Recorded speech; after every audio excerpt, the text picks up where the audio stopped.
hate my best friend because she's better than me at everything, and I just want her to fail.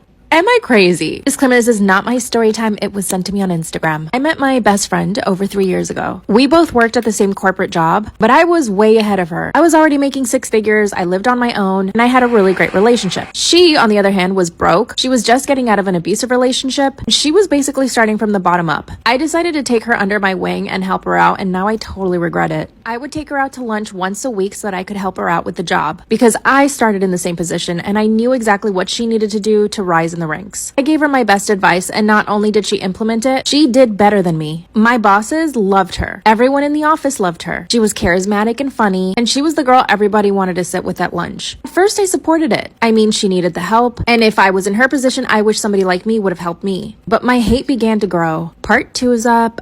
I hate my best friend because she's better than me at everything, and I just want her to fail. Disclaimer, this is not my story time. It was sent to me on Instagram. After I gave her all my best advice to grow at our company, she started doing really well. And after a while, it started bothering me that everybody loved her. She got a huge promotion. Now she was basically on my level. And what I'm about to say sounds so shallow, but she was very overweight when she started working with us. I'm a Pilates princess and I lift weights. I'm in excellent shape. When she started earning more money at our job, she signed up for my Pilates classes and we would go together. Instead of me paying for our lunch, she started offering to pay. And it took her a whole year, but she lost all of the weight. She was looking just as good as I did. This is when it really got to me. But I realized something about myself. I was only okay with being her friend if she wasn't doing as good as I was. Why did I care if she was doing so well? Why did it bother me? One night she came over for dinner at our place, and my boyfriend gave her an innocent compliment, and it made me feel so angry, envious, and jealous. Then I started hating her even more, and I started having dreams that my boyfriend was gonna leave me for her. Part 3 is up. My husband threatened to leave me if I didn't start paying for the bills. My husband is American and I'm Middle Eastern. And in my Middle Eastern culture, men pay for everything. If you marry a man, he will take care of you. He will pay for the bills so that you can focus on having children and taking care of the family. Those are values that I wanted in my relationship. A couple of years ago, my family and I moved to the US. Of course, my parents wanted me to date only Middle Eastern men because they knew that they were like this. But I ended up falling for an American guy. When he and I started dating, my parents spoke to him. They explained to him that in our culture, men are providers. They take care of the women, that women could be better mothers. He agreed to all of that. Now, I would say that he is very possessive and very jealous. When I decided that I was going to move to another state to study, he said not to because he was going to be a provider for me. Therefore, I didn't have to graduate from college. Biggest mistake of my life. Fast forward 2 years, he asks me to marry him and I say yes. My parents reminded him that once we got married, moved in together, he would be financially responsible for me. And he kept agreeing to everything. You're never going to guess what happened next. Hey, part 2 is up. You can go watch it now. My husband threatened to leave me if I didn't start paying for the bills. But when we got married, we asked our guests to give us money instead of gifts. My parents gifted us $50,000 for our wedding gift. Our idea was to use all of this wedding money as a down payment for a house. After the wedding, we opened up a joint account and put all the money in there. And we both had access to this money. Okay, so you're probably wondering what he does for a job. He works in construction part-time. He could never land a full-time job. So altogether, he was making about $2,000 a month. The problem is, I didn't know this until we got married. Because before that, he was using his credit cards to pay for everything, making me and my parents think that he was earning a lot more. Part of me has to take some responsibility because I could have asked him directly how much money you earn. I just assumed it was a lot of money. As soon as we got married, we were trying to get pregnant and he was paying for everything. At least that's what it looked like. A few months later, he confesses that he had been using all of our wedding money to pay for bills. Not just bills, mortgage, his new car, and a whole new setup because he wanted to become a gamer. We only had $5,000 left in that account. That's when he asked me if I was willing to get a job. Maybe you gotta go to part 2. It's my new boyfriend's daughter kicked me out of their house because she said he'd ruin my life. Disclaimer, this is not my story time. It was sent to me on Instagram. God, I wish I had listened to her. Exactly 1 year ago, I met my now boyfriend, soon to be ex. He's a pilot, owns property. He also sells real estate. I was convinced this man was perfect. When we met, he told me that he had a 15-year-old daughter, that their relationship was perfect. The divorce he had with her mom was amicable. They got along, that there was no bad blood between them. I asked him point blank if there was going to be any problems with his daughter and his ex with me. He said no. But when he asked me to be his girlfriend, I said yes. When I tell you everything was good for 6 months, it was more than good. It was perfect. He was the perfect man in every single way possible. He would take me and his daughter out for lunch, and it was all good. We did have a good relationship. And I even met his ex, who was the nicest and best mother I had ever met. And you're probably wondering, when did things go bad? He asked me to move into his beautiful house, which meant that I would spend a lot more time with his daughter, and she would spend a couple of weeks out of every month with him. And that's when I started noticing she was scared of him. She would flinch whenever he would come near her. And then the unthinkable happened. Part 2 is that's when I realized my boyfriend's daughter was terrified of him. Now that I was living with them, her and I would have really nice conversations anytime we were together in the kitchen. Anytime he would walk into the room or come home, she would get really quiet. If he would close a door, she would flinch. This kept happening. Remember I said he's a pilot? Sometimes he would go away for 2 to 3 days. The next time we were alone, I asked her what was going on. And that's when she told me that I needed to leave. Now he would ruin my life if I stayed any longer. Then she started to cry. What she said was so unexpected and so scary. I just hugged her, waited for her to calm down, and then I asked her to tell me why she said that. She told me that he controlled her entire life. That he wouldn't let her do anything. That she couldn't have friends, couldn't go out anywhere by herself. That he would eventually start to do the same thing to me because he did the same thing to her mom. I asked my boyfriend why he broke up with his ex. He told me that they just grew apart. This is when she told me that he would keep tabs on her, follow her, made her quit her job, which by the way, she was a doctor. Also that he could make sure that she was always home with their daughter. And that the only reason the divorce was amicable was because she didn't want to have to fight him in court. Part 3 is up.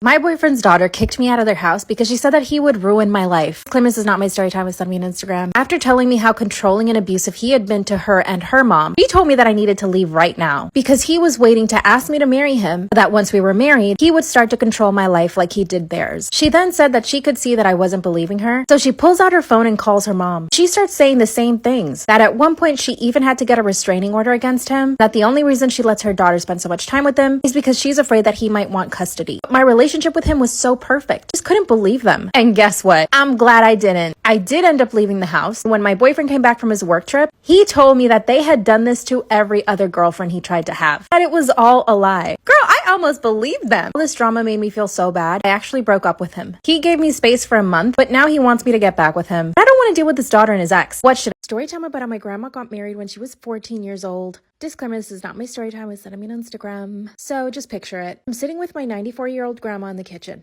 and suddenly she starts talking about my grandpa. My grandpa passed away almost 10 years ago. And to be fair, they did have a wonderful marriage. By all accounts, and by all of my family's accounts, they were totally in love until the moment he took his last breath. Here's how the story goes. The first time they met, she was 12 years old. He had just gotten back from the war. She was walking home from school with her backpack, and my 27-year-old grandpa pulls up in his car. He starts to tell her that she's going to be his future wife, and that he's going to talk to her parents so that they can get married. He kept inviting her into his car, but she kept saying no. He followed her home from school every single day. As my grandma is telling the story, everyone is laughing, except for me. Finally, one day he followed her to her house, knocked on the door, and requested to speak to my great-grandfather. They spoke for an hour, and that's when my great-grandpa promised my grandma to my grandpa, and he gave them permission to get married when she was 14. At first, he wanted them to get to know each other, so they started going on dates. Part 2 is up.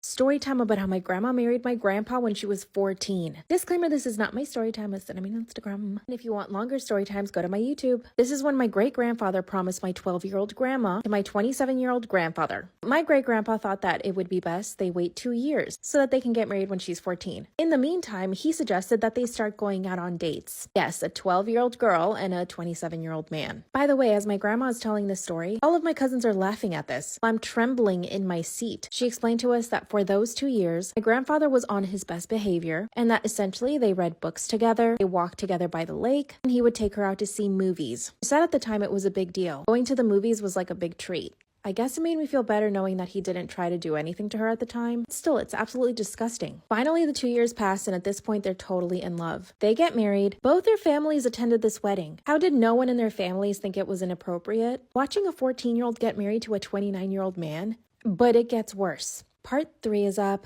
Story time about how my grandma married my grandpa when she was 14 years old and he was 29. Disclaimer, this is not my story time, it's sent me on Instagram. This is the third and last part. And if you want longer story times, go to my YouTube. 2 years pass and they get married. My grandma even told us that the night of their wedding, my great-grandparents gifted them a night at a hotel so that they could have some privacy. You can imagine what happened. My grandmother described it as the most liberating night of her life. 2 months later, she was pregnant. Their first baby was born right before she turned 15, and then she got pregnant again at 15, and then at 17, and then at 18, 19, and finally 20. My grandfather got into oil in his late 20s. He made about $1 million by the time he was 35, so he was able to give them a very comfortable life. He purchased a manor. They had 3 housekeepers, 1 butler, and 4 nannies, and they had a really happy life. My grandma says my grandpa was always affectionate with her, and she said they blessed their bed every single night. After she finishes telling the story, all of my cousins laugh and think it's cute. I was disturbed. I asked her why it was okay to get married at such a young age. And then I said, would you have wanted me to get married when I was 14?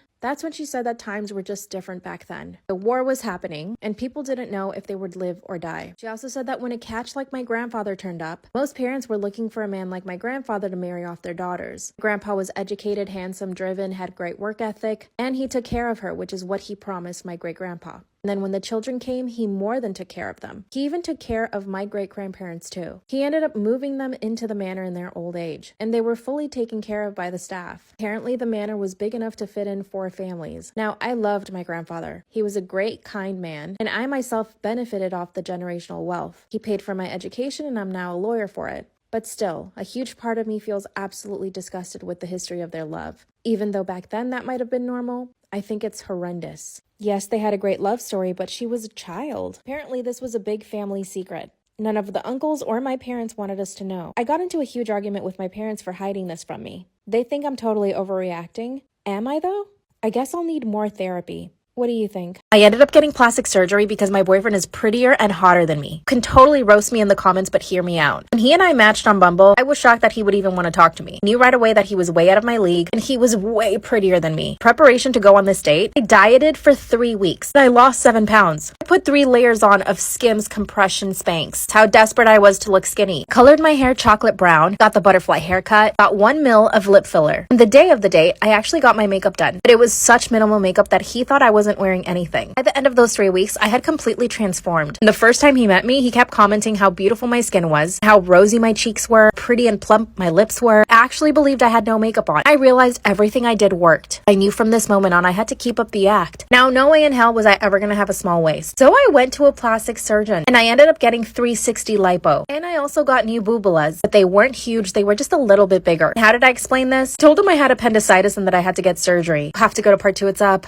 I got liposuction because of my hot boyfriend. I knew I needed to keep up appearances, so I decided to just go ahead and get the plastic surgery. At this point, him and I had only gone on 3 dates. He kept telling me how much he liked me. So I got the 360 lipo, got a boobie aug, only 1 size up. Got cheek and under eye filler, I got a little bit more in my lips. Told him I had appendicitis and this is why I was getting surgery. He came to my apartment twice while I was recovering. 3 weeks later, I looked so much better. And around that time is when he asked me to be his girlfriend. I kept eating healthy and working out and I kept losing weight, but I knew that I needed to keep up the makeup look. He thought I wasn't wearing any makeup when we met. Whenever I stayed over at his place, I would wake up earlier and put a little bit of makeup on. It's been a year and he still doesn't know about any of it. I don't care. I'll continue to put makeup on and style my hair in the mornings before he wakes up. My body looks a million times better now that I actually have a waist. And I've been putting in the work and gained lots of muscle. All of my friends have congratulated me for my glow up. My life has gotten so much better. People treat me better. I even got the position I wanted at work. Now I have the hottest, most amazing boyfriend. This wouldn't have happened had I not put the work into myself. Would you have done the same, or is this totally cringe? Story time about how I found out my husband was hooking up with men off of Craigslist. Disclaimer, this is not my story time, it's not me on Instagram. My husband and I have been married for 5 years. This man is the most prudish person I have ever met in my entire life. He never curses, he does not drink. Basically, he's never done anything naughty in his life. When we met, he was the perfect candidate for me. My parents are very religious and very strict. When they saw the way my husband was, basically super uptight, never wanting to do anything fun, they insisted that I marry him. So basically, this is all my parents' fault. To be honest with you guys, I never really was super attracted to him, but I knew that he would be a good provider. He's pretty high up in the company he works for, and he makes north of $300,000 per year. But I do own 2 of my own businesses, so it's not like I need him to survive. But my parents insisted on me marrying somebody who was already well off. And of course, one of my dreams is to become a mother, so I need a man who's going to be able to provide for me and my kids, especially when I'm pregnant. So we ended up getting married. Was there passion and chemistry? Not so much. But we did have a good time, and he would make me laugh. We essentially became really good friends. Up until I found some stuff on his laptop. Part 2 is part 2 of how I found out my husband was hooking up with men off of Craigslist. Disclaimer, is not my story time, it's not me on Instagram. One day while I was working from home, I needed to get on his laptop to check our cameras. I just gotten a new set of security cameras for our house. I needed to make sure that they were all working. I opened his laptop, typed in the password, and it was wrong. It always had the same password for the past 5 years. I didn't bother texting him, instead I tried to guess. And because I know this man so well, I guessed it in the first try. But as soon as I log in, there's about 5 Craigslist windows open, all with similar titles. Male male looking for male, male interested in male company. This literally shook me to my core. You're telling me that I'm married to a gay man and that he's hooking up with men off of Craigslist? That's when I went ahead and checked his email, only to find that he had been sending pictures and other things to these men. Not only that, but he had met with 2 of them. I instantly printed out all the evidence. Like I said in part 1, I'm not particularly attracted to my husband. I never have been. I really only married him because my parents pressured me into it. Here's what I did. Instead of just asking for a divorce, I wanted to humiliate him. I needed to make him pay. After printing everything out, I sent it to his job. And I sent it to his parents and my parents. Part 3 is up.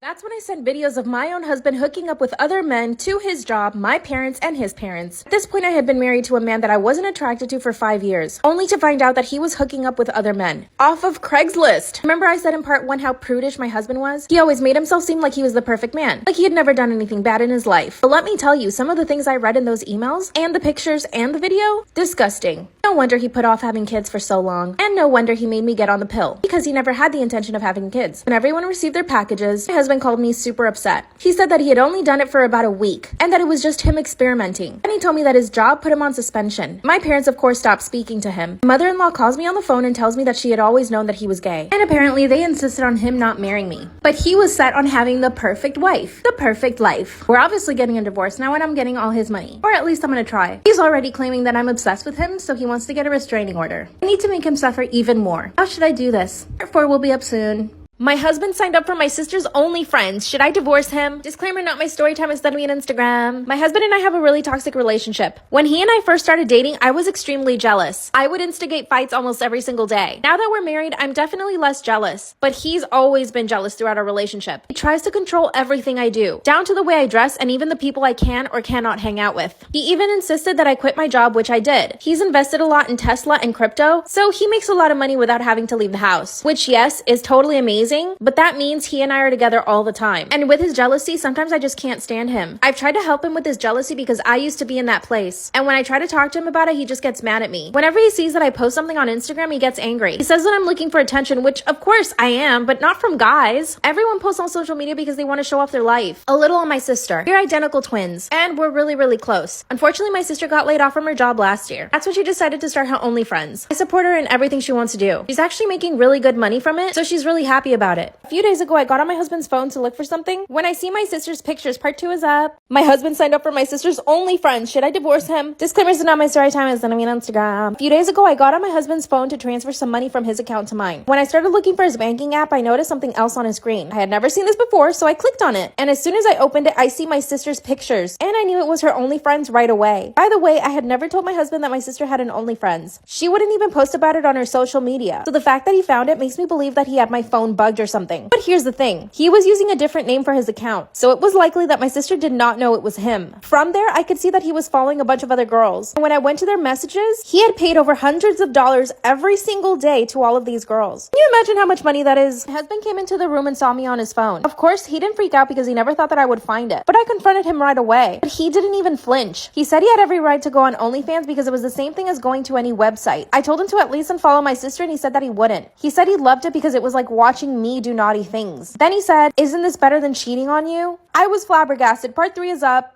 My husband signed up for my sister's OnlyFriends. Should I divorce him? Disclaimers are not my story time. It's not me on Instagram. That's when he told me that it was better than him cheating on me. And I was shocked. I couldn't think of anything else to say, so I threatened him. I told him that if he didn't stop following my sister, that I would start my own OnlyFriends account. Like I said, he's really jealous. So he went berserk. He ripped my phone out of my hand and threw it against the wall. Then he told me that the only reason he asked me to quit my job was so that I wouldn't be around other men. By the way, I used to be a personal trainer, and most of the time I would only train women. I told him that my sister and I wouldn't be comfortable with him looking at our OnlyFriends. It was so disturbing. Oh, and I also told him that he needed to stop controlling me, and that I could buy my own phone with my own money and start my own account. Then he came to his senses and started to apologize. And I also told him that I was suspecting that he bugged my phone, and that he was receiving my messages, because there was no other way he could have found out about my sister's account. Then he calmed down and explained things to me. He said that he had bugged my phone a few months ago because I was posting too much on Instagram and it was bothering him. So basically, he has access to my DMs and all my text messages. Promised to stop doing that and that he would buy me a new phone. And that's how he found out about my sister's OnlyFriends. He said he only signed up out of curiosity, and that he only wanted to see a few pictures and then delete it. But the more he kept looking at her pictures, the more he would think of me, and that it turned him on. And in front of me, he deactivated his account and deleted everything. He promised me that he would never do that again. Of course, I haven't forgiven him though. Haven't even spoken spoken to him in days, but every time he sees me, he tries to kiss me and hug me. And when I push him away, he tries even harder. Honestly, I think he likes it. I do believe that he's secretly addicted to drama and that he thrives on it. I'm planning on never telling my sister about it. I don't think she'd feel comfortable around him ever again. I mean, I don't feel comfortable around him right now. I'm so confused and I don't know if I should leave him or not. He's so